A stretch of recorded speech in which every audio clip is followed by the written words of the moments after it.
Hi everyone, welcome back. This isn't just my second year being a taxidermist, it's also my second year being a gardener.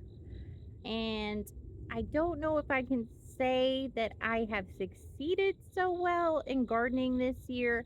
I still have a lot to learn, and I'm pretty limited on space because my HOA doesn't allow for a garden to be visible from the road. So I'll show you guys my setup. My husband is amazing. He helped me with the greenhouse that he got me for my birthday and this little fence to keep our pesky little groundhogs out because we have a lot of them here. So let me walk you through and show you what I've been doing okay and what I still need a lot of help with. This is one of my successes. This mint plant, I have already stripped off 100% of the leaves, and that was less than a month ago. So I guess they started off pretty slow. I planted them from seed, but they've really thrived, and I guess they're a pretty easy crop to deal with. These are one of my pride and joys, my strawberries, and I have a few of them. I got these from a woman in my area that was selling just the little clips. So they've done pretty well. We didn't really have any strawberries this year. This is their first year, but I think they're growing okay. This was a little pet project of mine. I took an avocado seed and did the toothpick method, and I just put it in the pot probably 3 weeks ago. And unknown to me, I guess it split. It was two trees, so I heard that's kind of a bad thing, but I'm just gonna let it keep growing. I don't like avocados, but I'm sure someone I know will like them, so I'm gonna keep trying to grow this one. My greenhouse was being kind of overrun with some plants. I didn't realize how big some things would get, like tomato plants. So I took some of the jalapeno plants and put them right behind my back door. These are bell peppers and they're doing great out here, but they weren't growing at all in the greenhouse. So I'm super excited for these. I got a lot of bell peppers on there. This is a blackberry bush. My neighbor has a tree behind his shed and it had gone through his fence and there was a couple of little starters, so I took them out from over by the fence and I planted them in my backyard. This little guy is a watermelon plant that I am hoping will give me a watermelon, but I'm not too optimistic. Watermelons are super hard to grow, especially the big ones, so I guess the soil needs to be just right and the water needs to be just right. So I'm still working on trying to get a watermelon. This is one of my tomato plants, and as you can see, it is doing pretty well. It was looking really sad in the greenhouse, so I took it and I put it in my backyard, and it has just thrived in the soil. This is another one of the tomato plants I took out of the greenhouse, and it has gotten so big. It gave me so many tomatoes, I don't know what to do with them all. But lately, I've had this problem with these hornworm caterpillars getting on here, and they had all the wasp eggs on them. I wish I had a picture, but I didn't take any, but they looked gross. All right, this is the greenhouse. I'm not gonna stay in here super long because it is so hot right now, but I have to move things out of the way to get in. These are cucumbers. And I had some cucumber plants before. They were starting to die off because I guess you have to pick off the cucumbers or the plants will die. So I replanted them probably 2 months ago. And hopefully before winter, I can get some more cucumbers off of them.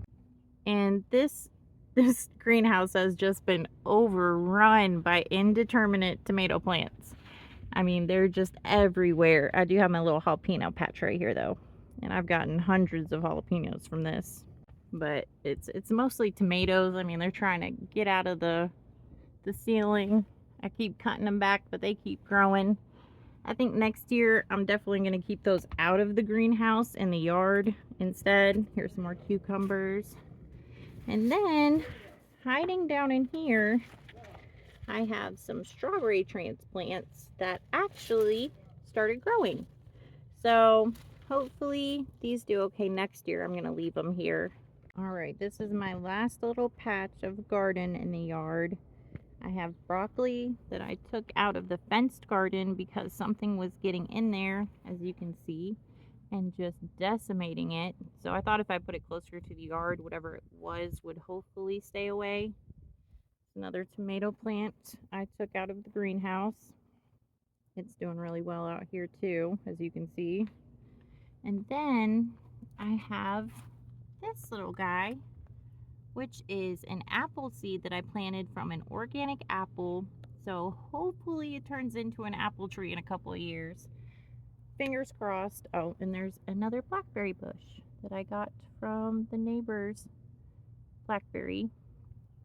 And this thing is called a bird be gone. I had a problem with the birds trying to get the apple seeds as they were coming up. So I saw this and I grabbed it, and it's been helping. They haven't touched my little apple tree.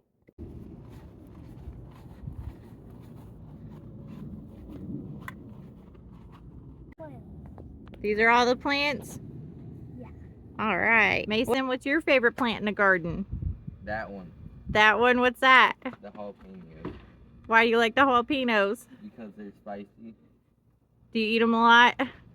Yeah. How many jalapenos did we pick from the garden? 500. Yeah, something like that, huh? So this is the big fenced garden, and I put a net over it because I think a squirrel or a raccoon was coming in here and trying to eat all the spinach and stuff over here. It's like a mixed garden seed salad mix, I think. So those did really well. I've picked off of these several times and mostly put it all in the freezer to use for smoothies and stuff. These are the watermelons, and I have not gotten a watermelon from them yet. I had a few that grew pretty big, but then they just petered off and died. I guess they call it root rot. I had a lot of beans planted on the outside, but my groundhog decided that he was going to come and eat every single leaf from the bean plant that was on the outside. So they're recovering really well, but they were pretty picked off there for a while. So that's definitely something that I'm going to put in the middle of the fenced garden next year instead of on the edges. I'll just have to use some trellises, I guess. But I'm still working on getting the watermelons to really thrive. Oh, I did have some corn here too. That's why there's an empty row. I did okay on the corn. I could have done a lot better. I mean, I had a few, probably 6 that were full-size cobs. So yeah, that's something that I'm going to plant on my actual big patch of land in a different county that I'm going to start doing videos about us homesteading.